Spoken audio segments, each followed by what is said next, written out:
Papa?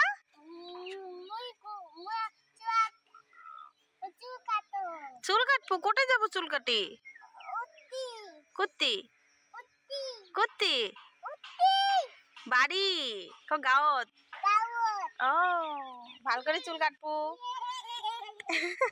Hey everyone, welcome back to my channel. তো আপনারা দেখতে পাচ্ছেন আমার ছেলে নাপিতের ওখানে যাবে চুল কাটবে, মানে আমরা গ্রামে যাব। তো গ্রামে যাওয়ার জন্য একটু একটু করে প্রস্তুতি নিচ্ছি। এই যে দেখতে পাচ্ছেন আমার ছেলে নাপিতের ওখানে গিয়েছে। আর ও এখন থেকে না, ও যখন একদম ছোট ছিল, প্রায় 6-7 মাস বয়স, তখন থেকে ওনার ওইখানেই যায়। আর উনি মানে একদম খুব আদর করে মানে কথা বলে, তারপর গল্প করে করে চুলটা কেটে দেয়। তো তাই ওনার ওখানে যাওয়া হয়। এই যে দেখতে পাচ্ছেন, ও মানে ওস্তাদে করে বলতেছে আবার যে এইদিকে দাও, এইভাবে কেটে দাও, এইভাবে কেটে দাও। জানি না কতটুকু ডিজাইনের বিষয় কি জানে না, তবু আর কি বলছিল। তাই উনি আবার ওর লগে গল্প করে করে কেটে দিচ্ছিল। তো মানে হাসি ঠাট্টা সব কিছু করা হয়, ওইভাবে কেটে দেয়। তো বাপ আর ছেলে দুজনে গেছে, দুজনে একদম মাথা চুল টুল কেটে কুটে চলে এসেছে, এই যে দেখতে পাচ্ছেন। আর হ্যাঁ, আপনাদের আবারও বলছি, আপনাদের আমার ভিডিওগুলো যদি ভালো লাগে প্লিজ লাইক কমেন্ট শেয়ার করে দেবেন, আর আমার চ্যানেলটাকে সাবস্ক্রাইব করে দেবেন। যারা আমাকে ফেসবুকে দেখছেন তারা প্লিজ আমার পেজটাকে ফলো করে দেবেন। তো এতটুকু রিকোয়েস্ট রইল। আর আমাকে এগিয়ে নিয়ে যেতে আপনাদের সাহায্যের অনেক দরকার, আপনাদের ছাড়া আমি কিছু হয়তো করতেই পারবো না। তো এতটুকুই বলার ছিল। এই যে দেখতে পাচ্ছেন আজকে কোনো এমনিতে ধরেন আমার ভিডিওতে সবসময় আপনারা লোহার ধরেন কিছু কিছু বস্তুর আর কি ধরেন কি পান, শব্দ পান, সাউন্ড আসে, অনেক গাড়ি মোটর আসে, কিন্তু আজকে নেই। তার মানে আমরা ঘরে এসে পৌঁছে গেছি।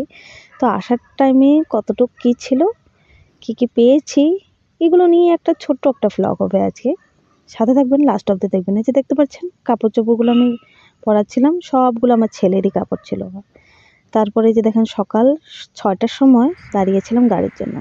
তারপর ওইখানে টমটম দিয়ে উঠে, মানে যেগুলো ব্যাটারি রিক্সা থাকে যে, ওগুলোতে উঠে তারপর আইএসবিটিতে এসে গেছি।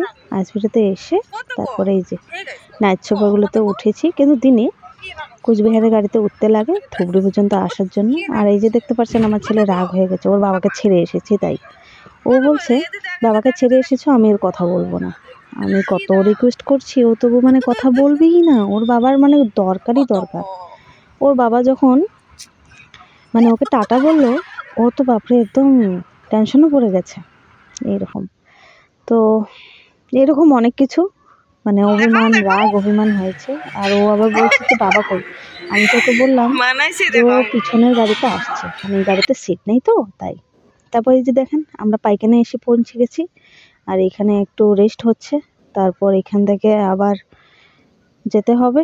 এখানে একটু টাইম দিয়েছিল আধা ঘন্টার মতো, খাওয়া দাওয়া করে আবার চলে এসেছি। আর এই ব্রিজটা আপনারা দেখতে পাচ্ছেন যে এটা হলো নরনারায়ণ সেতু, আর এটা যোগীঘোপাতেও পড়ে, মানে গোয়ালপাড়া এরিয়াতেই পড়ে মনে হয়। মানে এই ব্রিজটা আমার অনেক অনেক অনেক পছন্দের আর কি। সবাই পছন্দ করে, শুধু আমার না, সবার ভালো লাগে এইটা। এই ব্রিজটা আমাদের পার হতে সময় লেগেছিল প্রায় 3 থেকে 3.5 মিনিট, মানে একদম ফুল স্পিডে। স্লো গেলে কত সময় লাগে জানি না। কেউ যদি স্লো মানে গেছেন কোনো দিনও, তাহলে প্লিজ আমাকে কমেন্ট করে জানাবেন। তো যে এই যে দেখতে পাচ্ছেন একদম মানে আমি এটাকে স্লো মোশনে দিয়ে দিচ্ছি, তার জন্য স্লো দেখাচ্ছে, নাহলে তো একদম জার্কিং করে করে যাচ্ছিল। তো এইভাবে দিনগুলো কাটছিল। আর আমার হঠাৎ ঘরে আসার প্ল্যান হলো, মানে আমি অল্প কয়েকদিনের জন্য ছুটি পেয়েছি, তাই একটু সময়ের জন্য ভাবছি যে না এখনই যাই, কারণ জানুয়ারির দিকে আবার আমার ছেলেকে স্কুলে দিতে হবে। স্কুলে দিলে তো আবার একদমই সামার ভ্যাকেশনে সে ঘরে আসতে পারবো, তবু ঠিক নেই যদি টিউশন থাকে। তো তার জন্য মানে তাড়াহুড়ো করে হঠাৎ করে চলে এসেছি, কোনো প্ল্যানিংয়ে ছিল না, কেউ জানতোই না, মানে সারপ্রাইজলি হয়ে গেছে আর কি। আচ্ছা যাই হোক, এসেছি যখন কয়েকদিন থাকবো, মজা করব, একটু ঘোরাঘুরি করব, আর আপনারা সাথে থাকবেন আর দেখবেন আমাদের গ্রামের আশেপাশে কীরকম পরিবেশ। আর যতটুকু হয় আমি যতটুকু সম্ভব আমি আপনাদেরকে দেখানোর চেষ্টা করব। আর আমাদের হয়তো আমি মন্দির ঘুরতেও যেতে পারি যদি সম্ভব হয়, তাহলে সাথে থাকবেন, লাস্ট অবধি দেখবেন। আর এই যে দেখতে পাচ্ছেন ক্ষেতগুলো সবগুলো ধান কাটা হয়ে গেছে, শুধু নাড়াগুলো পড়ে রয়েছে। এত সুন্দর লাগছিল, এই যে দেখেন। তারপর কত কিছু করে আমার ছেলেকে মানিয়েছি আমি, তারপর সেও খাচ্ছে। মানে সারাদিনও কিচ্ছুই খায়নি, রাগে। ওর বাবা আসেনি তাই ওর মানে ওইটাই রাগ। আর এই যে দেখতে পাচ্ছেন একটু একটু করে আমি সর্ষের যেটা ক্ষেত করেছে ওগুলোর একটু একটু করে আপনাদেরকে দেখানোর চেষ্টা করছি। যে দেখেন, অ্যাকচুয়ালি আমি জানলার দিকে ওদিকে বসি নেই, কারণ আমার মা, আমি আর আমার ছেলে যেহেতু আসছিলাম, মানে আমার মা শরীরটা একটু খারাপ ছিল, তাই মাকে জানলার ওদিকে দিয়েছি। মা বললো যে ওনার নাকি শরীর খারাপ করছে, মাথাটা ঘুরছে, তাই ওনাকে জানলার ওদিকে দেওয়া হয়ে গেছে। আর এই যে এইটা দেখছেন ইটের যেটা ভেটা বলি আমরা, যেখানে ইটগুলো বানায়, তো ওইখানে আমাদের গ্রামের মানে আমাদের এইদিকে সর্ষের ক্ষেত, ইটের মানে যেগুলো হয় এগুলো আর কি আছে। যতটুকু সম্ভব আমি আপনাদেরকে দেখাবো, সাথে থাকবেন, লাস্ট অবধি দেখবেন। আর এইটা হলো আমাদের গ্রামের ঢোকার রাস্তাটা, মেইন রাস্তাটা। আর এইটাকে আমরা বলি বেলতলা।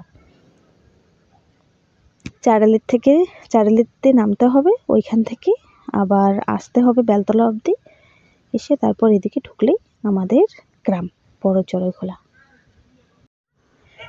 তো আজকের মতো এতটুকুই। যদি ভালো লাগে প্লিজ লাইক কমেন্ট শেয়ার করে যাবেন, আর আমার পাশে থাকবেন, আমার চ্যানেলটাকে সাবস্ক্রাইব করবেন। আর এই যে দেখেন আমাদের গ্রামে আসার পর এইটা হলো আমাদের গ্রামের পরিবেশটা।